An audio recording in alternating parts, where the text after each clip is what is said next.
So now, Manuel, I know that you're a veteran. So number one, thank you very much for your service. And I also understand that you were the first person in your family to graduate from college. So well done. And it was paid by the wonderful world of the GI Bill. Correct. So what did you do after that? So it was interesting. I was fortunate enough, as soon as I graduated from college, I first of all, let me back up a little bit Okay. because it was while I was in college because even though I knew I wanted to go to college and I was enjoying it, I didn't know what I wanted to major in. Oh, yeah. Well, this opportunity came up to serve on an internship at the University of Utah with the Hinckley Institute, where I served for 2 years. Both taking classes and internships at the legislature on campaigns and public service. So that really got me even more interested in the whole world of political science. So when I graduated, I went to work for this organization called Socio, Spanish-speaking organization for community integrity and opportunity. And I worked with this program called the Mexican American Corrections Program, which basically helped inmates at the state prison transition back into society. Okay. So I was able to, again, pretty involved with that. And then something incredible happened. The Mexican government, they discovered this huge reserve of oil off the Caribbean.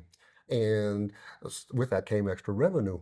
Well, some Latino leaders from the U.S. met with the president of Mexico, and basically the president of Mexico asked, what can we do for you? And their answer was scholarships.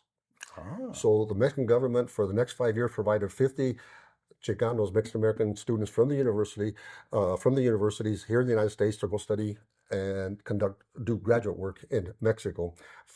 Half of them had to be medical students. The other half were in the social sciences, as I was.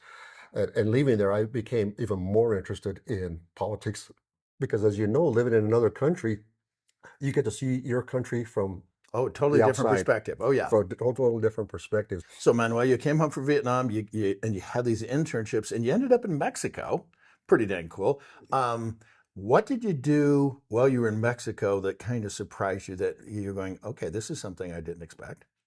Well, first of all, the classes, which was, I thought I knew Spanish until I went to college in Mexico and had to take that academic Spanish, right? Wow. And but it was that, but it was also the exposure I received because we were also, as part of the institute that we would belong to, as part of that scholarship, they wanted us to get involved in various things in the communities, and which we did. And so we were able to meet with various organizations that were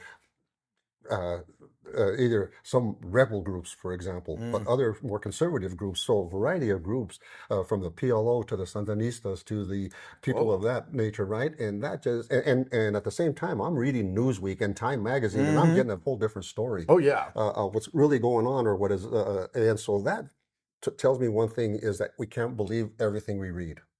So that then got me thinking, if I'm going to do this, I need to do the research. I need to find out for myself, which I did. And thus I became, applied for and received a job at the community college in northern New Mexico, taught political science there, came to Utah and taught at the Salt Lake Community College political science for about a total of 15 years. Wow. And so, and at the same time, I was very involved with the Latino community here in Utah. Well, I was at the University of Utah in the 70s. We founded the Chicano Scholarship Fund that has provided hundreds and hundreds of Latino students with scholarships to attend the university. And then I also helped found the Utah Coalition of La Raza, which was at the time the largest Latino advocacy organization in the state.